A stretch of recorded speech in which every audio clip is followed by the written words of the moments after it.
Are they insane? What is happening? There is complete and utter chaos going on. The Meg and Harold are taking their rebrands far too literally at this point.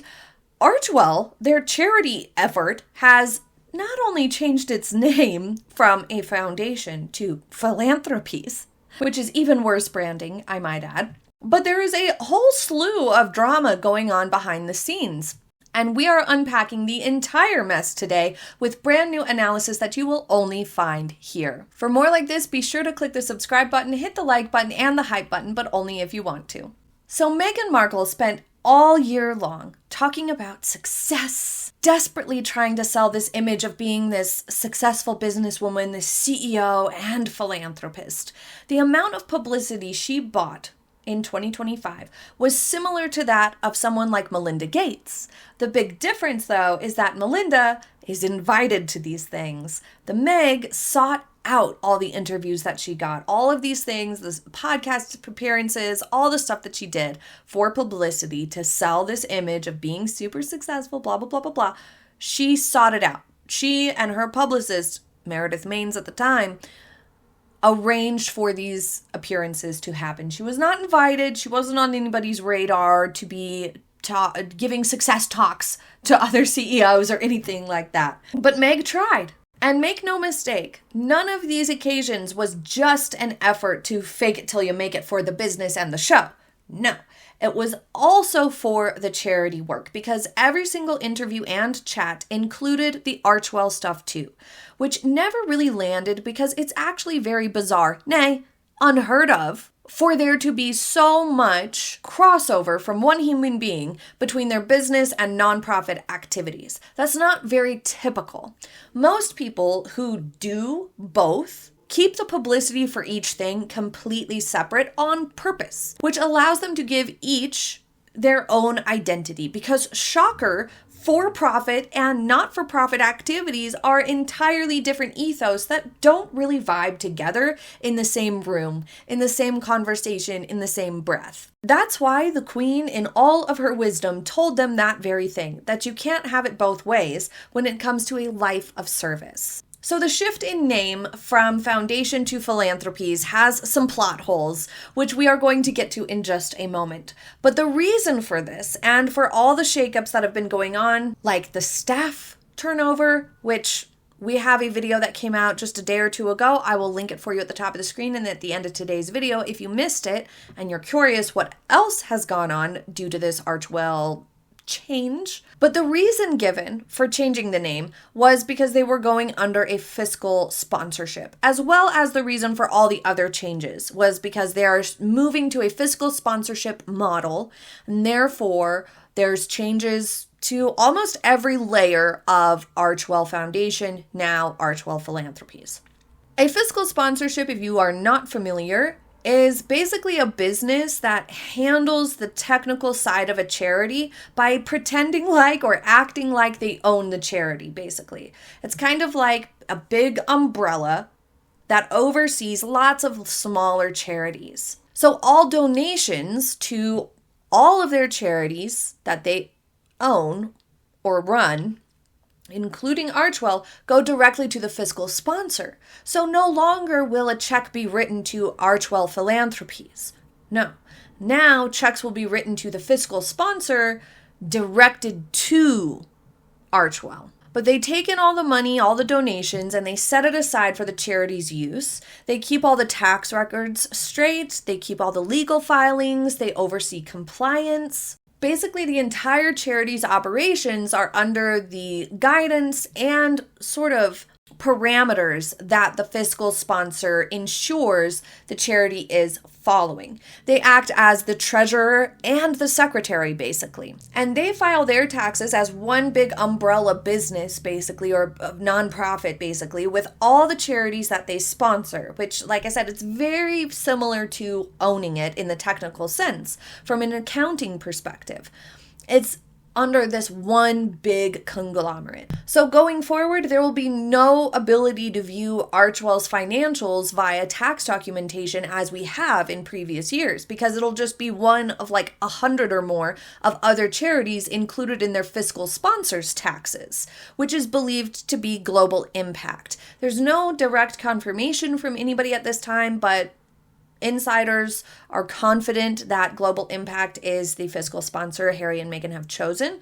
They've been in a business for a very, very long time, and they have over 100 about charities, depending on the source I checked. Some claimed between 80 and 120, some claimed even higher numbers. So basically now, the fiscal sponsor effectively is in charge of, controls, and sort of, in a financial sense, owns Archewell, because it's the fiscal sponsor's responsibility and legal responsibility to make sure that Archewell taxes and compliance and operations are legal and filed correctly and things of that nature. So they've effectively closed Archewell Foundation as we knew it. And this whole shift in name and fiscal sponsor is completely changing the model. This is basically the same as what we saw happen earlier this year with Parents Network. Remember Harry and Meghan's stupid attempt at launching Parents Network, and they did the Jane Pauley interview, and this was a big deal in 2024. So they basically shuttered Parents Network and just had a conversation with parents together that was like, here's these handful of parents. Can you help them? That's basically what they did with Parents Network. They were way out of their depth, and it was a bad idea from the start. Harry and Meghan are not equipped to deal with what Parents Network was supposed to be. But they washed their hands of almost all responsibility when they essentially closed it and told the parents to go to Parents Together instead. So they made it to where they were no longer responsible for anything. The same has happened with Archewell just now.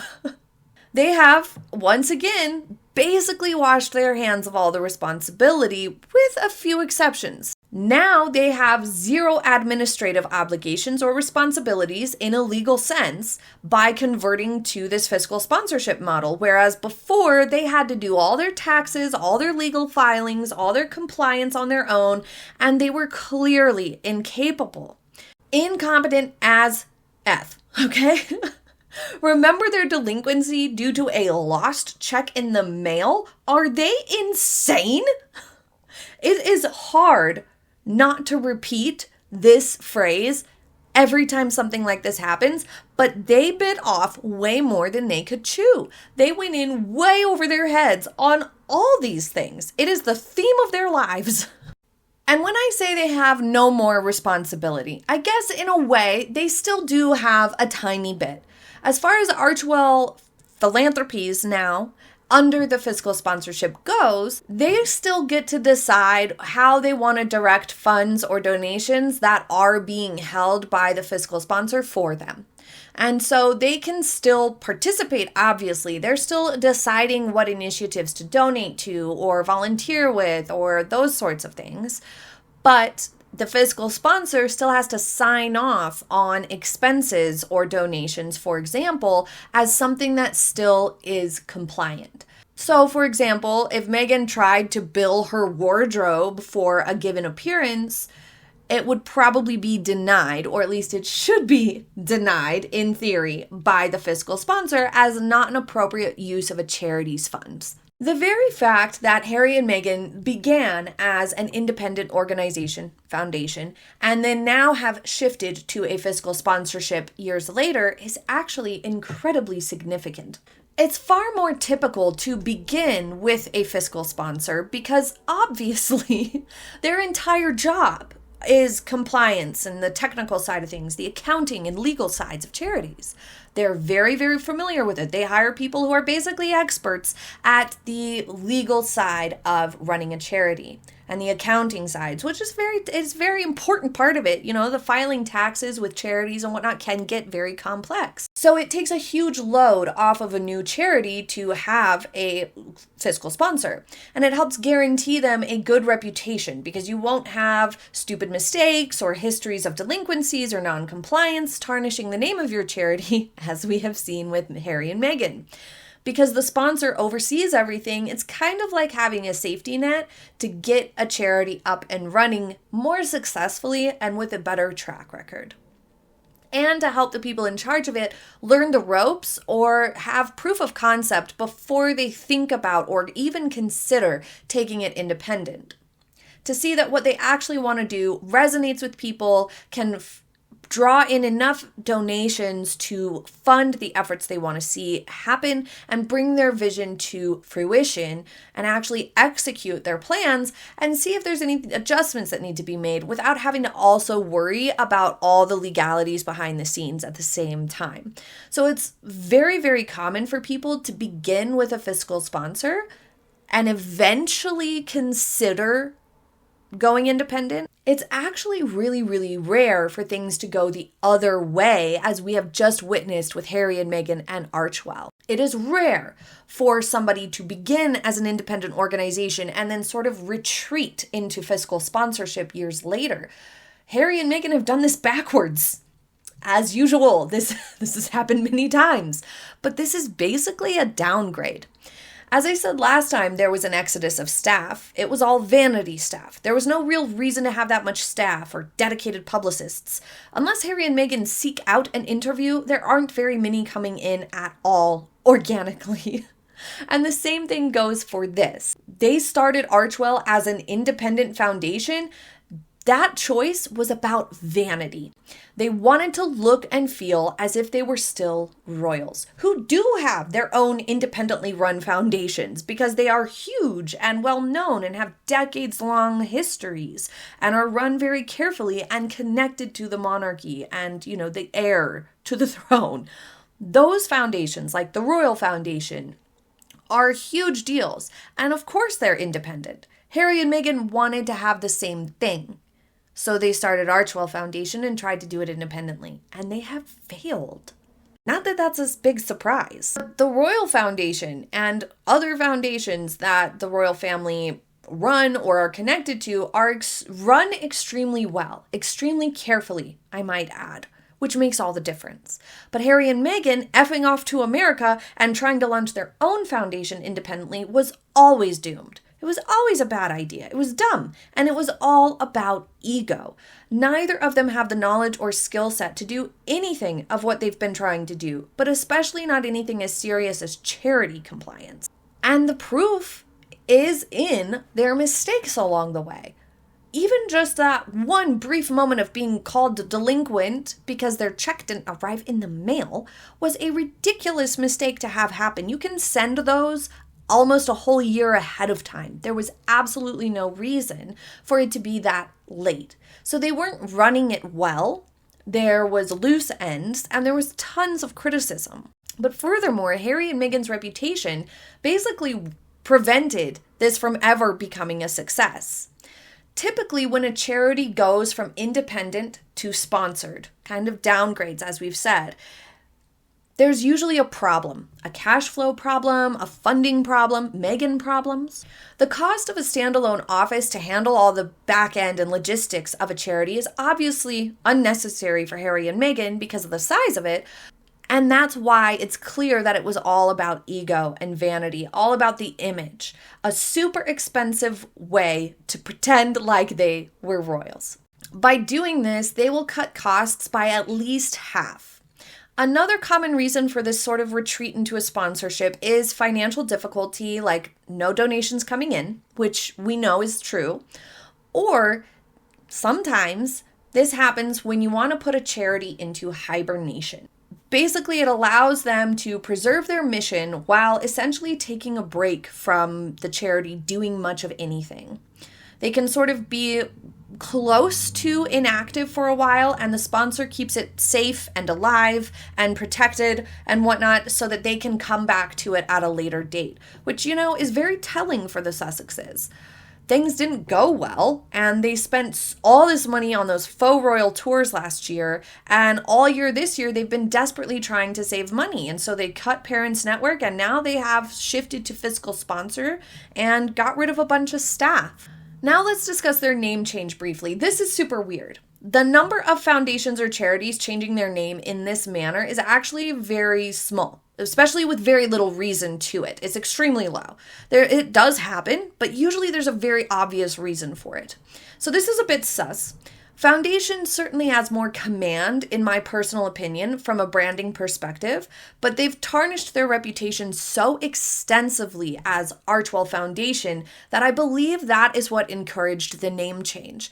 The idea of just trying their best to have a little bit of a fresh start, that Archewell Philanthropies might be different enough to trick people, I think maybe is what they're thinking. Because of the statement that they put out when they announced this, some articles phrased the name change and sometimes the entire shift to the sponsorship, the whole situation as a whole, as necessary for the children to be part of the legacy or organization as they grow, as a sort of mechanism to be able to achieve this or enable this, as if that's the reason why they restructured and rebranded. While that's not what their statement actually said, it is the impression that at least half of the articles I researched gave. The fact of the matter is that being called a foundation and or being an independent organization, as they previously were, did not hold them back from involving their children whatsoever. So this is not connected to any sort of legal or compliance reason for them to have changed the name at all. It's purely cosmetic, which is why I think it's because they're like, well, we know we damaged our brand. Let's try a little bit of a pivot. Philanthropies, as their new name, I guess in a way does fit their model better, however, especially since they're now just one program under this big umbrella sponsor. It does imply a looser structure, one that's more focused on charitable activities rather than a foundation that can imply that it carries a lot more weight and is focused on a lot more large scale, really, really big things with really, really big amounts of revenue and donors and is like huge. Like when I hear foundation, I do think Royal Foundation. Huge and very large scale projects. Archewell Foundation was not at that scale, like not even by a little bit. And so, and as we saw, their donations plummeted over the years. It's just been like a total landslide. They're losing support left and right. And so Philanthropies does sound a little bit less intense, a little bit less professional in a way, I guess. Definitely less big scale though. At the same time, foundation does automatically imply generational involvement because oftentimes foundations are family run or family owned foundations where that's going to be passed down from generation to generation and continue on as a family foundation for years and years and years, decades and decades. But let's take a look at the name choice a little bit more carefully. The positives of changing the name to Archewell Philanthropies include reduced scrutiny for sure. There's going to be less of an expectation of super large assets and output. There's going to be less comparison to legacy foundations. Like, isn't there a Melinda Gates Foundation? There's the Obama Foundation, I think. There's the Royal Foundation and many more. So they're not going to be placing themselves into that high caliber category of comparison with this name change. It allows for a little bit more structural flexibility, and it allows for other future pivots without needing to rename again because they're kind of trying to create a fresh slate here. It also provides some brand insulation by distancing them from nonprofit technicalities and softens questions about governance and staffing because there is oversight from the fiscal sponsor. There's been a lot of criticisms of Harry and Meghan and the way that they are using Archewell, the fact that they're the only two members on the board before, when they were a foundation. And a lot of people were talking about, like, that's not actually how foundations are supposed to be run. That's not technically compliant. And they may have been coming up to a deadline of a grace period where they were in a grace period where they were being allowed to run it the way they were, but they had to fix that and correct it and have a bigger board with not just Harry and Meghan on it by the time 2026 rolled around, and things weren't going well, so they kind of had to pivot. But by having that fiscal sponsor, it gives a little bit more assurance from an outside perspective that Archewell is not being as shady as Archewell Foundation was. You catch my drift?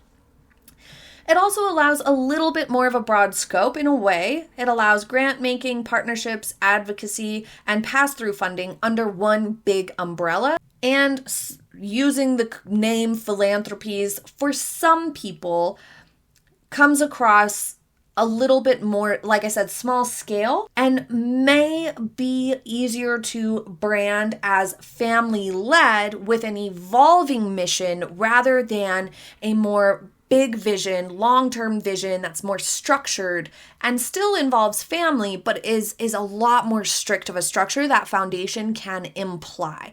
That is very subjective, though, on how you view this vocabulary and these sorts of formats.